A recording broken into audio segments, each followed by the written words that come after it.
لیکن آج آپ دیکھیں پاکستان کے جو حالات ہیں، ہم تو قدرتی آفات کو انجوائے کر رہے ہیں۔ اگر میں ریئلٹی پر مشتمل بات کروں، رسول اللہ صلی اللہ علیہ وسلم کو دیکھا گیا چاروں طرف سے کالی گھٹائیں آ گئی۔ توجہ چاہوں گا میں ایک ایک لفظ کے اوپر۔ ہم لوگ بارش کی دعا مانگتے ہیں کہ نہیں مانگتے؟ اور کراچی کے موسم کا تو کچھ آتا پتہ نہیں ہے، ایسا لگتا بارش اب ہو تب ہو جب ہو، سارا دن انتظار کرتے رہتے ہیں، بارش نہیں ہوتی۔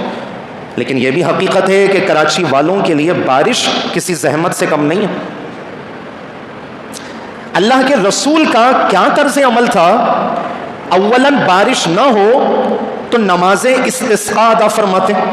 سب کو پتہ ہے بارش کے طلب کرنے کی جو نماز ہے وہ نماز استسقاء ہے، اور اگر بارش ہو جائے تو اللہ کا شکر ادا کیا کرتے۔ حضور کی میں بات آپ کو بتا رہا ہوں، اور جب شدید ترین بارشیں ہو جائیں تو اللہ کے رسول پناہ مانگتے ہیں اللہ تعالیٰ کی۔ اور مستند حدیثوں کے اندر یہ واقعہ موجود ہے کہ مدینے کے اندر شدید ترین بارشوں کا جب سلسلہ ہوا، رسول اللہ صلی اللہ علیہ وسلم اپنے صحابہ کرام کے ساتھ بیچ میدان میں آئے اور دعا کرنے لگے کہ یا اللہ یہ بارش مدینے کے گرد و نواح میں تو برسا، مدینے میں نہ برسا۔ حضور سے بڑھ کے کون مستجاب الدعوات ہو سکتا ہے؟ لہٰذا تھوڑی دیر گزری اور مدینے کے اندر بارشوں کا سلسلہ تھم گیا، لیکن قرب و جوار کے اندر بارشیں چلتی رہیں۔ یہ تو اللہ کے رسول کا طرز عمل، اور ہمیں تو ایک ہی اسوے کے اوپر عمل کرنے کا کہا ہے، لقد کان لکم فی رسول اللہ اسوۃ حسنہ، کہ تمہارے لیے رسول اللہ صلی اللہ علیہ وسلم کی پیروی کرنا بہتر ہے۔ جب بارش نہ ہو تو رسول اللہ کا طرز عمل کیا، بارش ہو جائے تو رسول اللہ کا طرز عمل کیا، اور جب بارش شدید ترین ہو جائے تو رسول اللہ کا طرز عمل کیا۔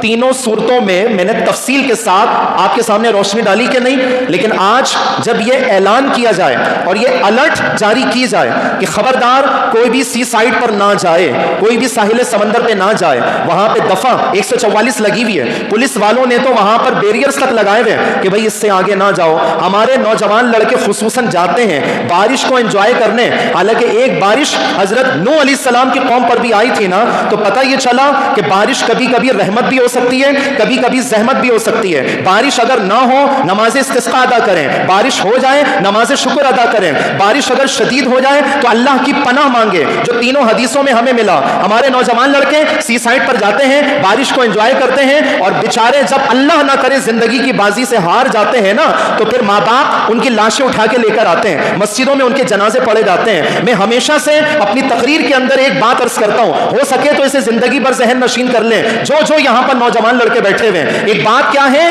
کہ اولادیں ماں باپ کے مرنے کا غم تو برداشت کر لیتی ہیں، لیکن ماں باپ اپنی اولادوں کے مرنے کا غم ہرگز برداشت نہیں کر سکتے۔ کتنی اذیت ہوتی ہے نا کہ ایک نوجوان لڑکے کا جنازہ باپ اٹھا کے لے کے جا رہا ہے۔ کیا اسی مقصد کے لیے پال پوس کے جوان کیا؟ کیا یہی دن دکھانے تھے آپ نے اپنے بوڑھے باپ کو؟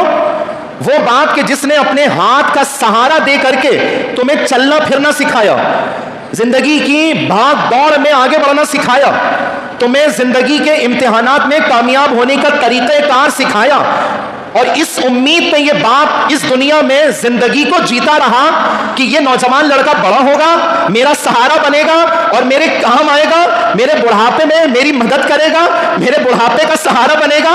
آج جب یہی نوجوان لڑکا اپنے دوستوں یاروں کے ساتھ سی سائٹ پر جاتا ہے اور دفعہ 144 لگی ہوئی ہے اور بیریئرز تک لگے ہوئے، اس کے بعد پانی کی گہرائی میں یہ بندہ جاتا ہے اور مر کے جب واپس آتا ہے اور مسجد میں جب اس کے جنازوں کا اعلان ہوتا ہے، اندازہ لگائیں اس بوڑھے باپ کے اوپر کیا بیتتی ہوگی نا۔ وہ بیچارہ تو سرے عام رو بھی نہیں سکتا ہے، اس نے کیا سپنے سجائے ہوں گے، کیا خواب سجائے ہوں گے کہ یہ نوجوان لڑکا اس کو تو میرے بڑھاپے کا سہارا بننا تھا نا۔